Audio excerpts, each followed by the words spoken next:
Iginiit ng DILG na walang nangyaring pag-atake sa Senado kahit nagkabarilan na. Ipinresinta na rin ang ilang kuha ng CCTV na mas magbibigay linaw sa mga nangyari.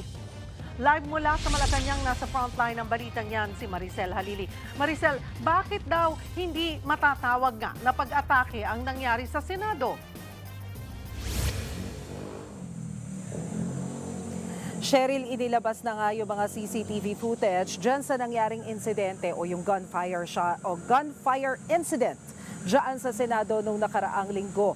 Base doon sa mga CCTV footage, makikita kung ano yung nangyari dyan na naging basehan kung bakit sinabi ng DILG na malinaw na hindi raw naging under attack ang Senado. Kung makikita natin doon sa CCTV footage early on, bago sumapit yung 7:45 ng gabi ng May 13, kung kailan nangyari yung putukan dyan sa Senado. Before yan mangyari, nagpunta yung mga NBI personnel dyan sa may hallway patungo ng kantin. Ito yung katapat ng Senate area kung saan nangyari yung putukan nung Miyerkules nung nakaraang linggo. Ang base dito sa CCTV footage, makalipas lamang yung ilang mga sandali, umalis na rin yung ibang mga NBI personnel dyan sa hallway na yan, 2 NBI agents na lamang ang natitira. Base rin dyan sa CCTV footage na nakuha dyan sa Senado, makikita yung paghahanda ni Sergeant at Arms Aplaska ng Senado. Ang isa raw sa mga ipinagtataka ng PNP, bakit daw hinayaan din na naroroon yung mga miyembro ng media dahil kung ito ay operasyon, i-clear mo raw yung area na yan at hindi mo hahayaan na may makasunod sa iyo ng mga ibang hindi naman kasama supposedly doon sa operasyon to ensure yung safety ng lahat. So isa yan doon sa mga tanong nila. Pero makikita doon sa loob ng Senado yung paghahanda rin ng mga sergeant at arms at iba pang personnel. May sumilip sa pintuan, sa bintana, tiningnan kung sino yung naroon sa kabilang side ng wall. At kapag tiningnan yung CCTV doon sa kabilang side ng wall, 2 yung NBI personnel na naiwan doon. Makikita rin doon sa labas na CCTV sa may hallway na 4 na beses nagkaroon ng pag-discharge ng barel. Hindi nila to tinawag na warning shot. Pag-discharge yung sinasabi ng PNP at ng DILG. After ng 4 na putok ng baril na yan, makikita na nagkuble yung NBI agent at saka siya nagpaputok nung tinatawag nila na cover fire shot.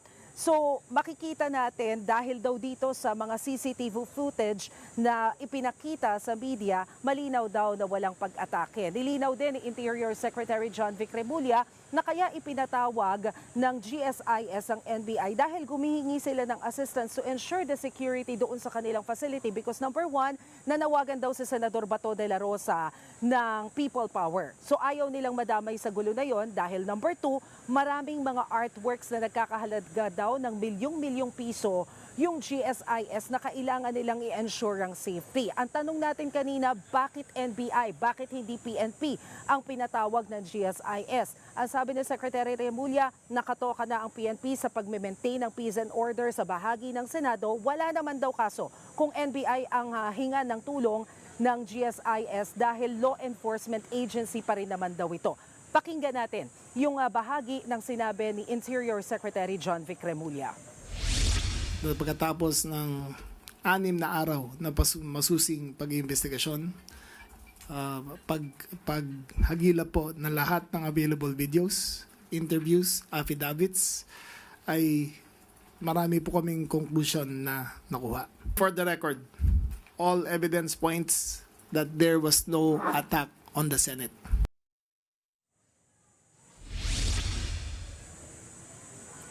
Cheryl, base naman doon sa pahayag ng Philippine National Police, partikular ang hepe nila na si General Nartates, nasa 44 shots daw yung initial na nakita nila pero yung iba dito unaccounted pa. Etong 44 shots daw na ito ay nanggaling mula sa 4 na shooter, galing sa 4 na barel.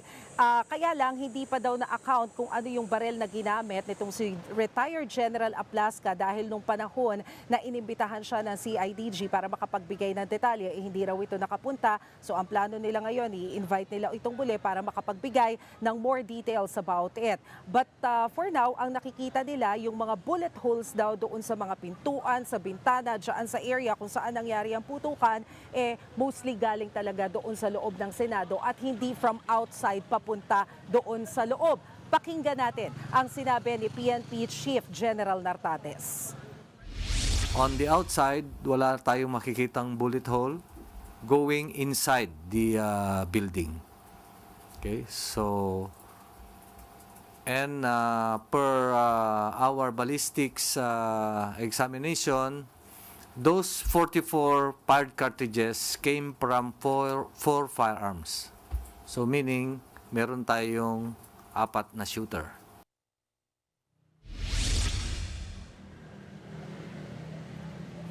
Cheryl, kanina tinanong din natin si Justice Secretary Vida kung sino-sino ba yung nakikita niyang posibleng liable sa mga pangyayaring ito. Ayaw munang magbigay ng pangalan ni Secretary Vida dahil kanina pa lang naman itinurn over sa kanya ng PNP yung kanilang initial investigation sa nangyaring insidente dyan sa Senado. Pero isa pa sa tanong natin, ano ba ang ibig sabihin kapag under protective custody ng Senado? Ano-ano ba ang sakop nito? Sabi ni Secretary Vida sa atin, kapag kasi ganyan na protective custody, ina-assume na kapag kailangan halimbawa ng korte o ng DOJ na ipatawag sa Senador Bato, madadala nila para matanong. Pero syempre, ayaw muna niya magsalita kung ibig bang sabihin nito, liable ang Senate leadership, liable ba? Kung totoo man na sinamahan ni Senador Robin Hood Padilla si Senador Bato na umalis nung 2:30 ng madaling araw noong May 14. So lahat ng yan hanging questions pa, bibigyan daw muna ng pagkakataon ngayon ng DOJ para pag-aralan itong initial investigation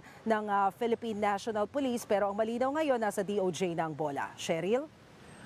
Balikan natin yung mga CCTV. Mag-iisang linggo na matapos nga mangyari itong putukan sa Senado. Ang tanong ngayon ng publiko, bakit ngayon lang isinapubliko itong mga CCTV?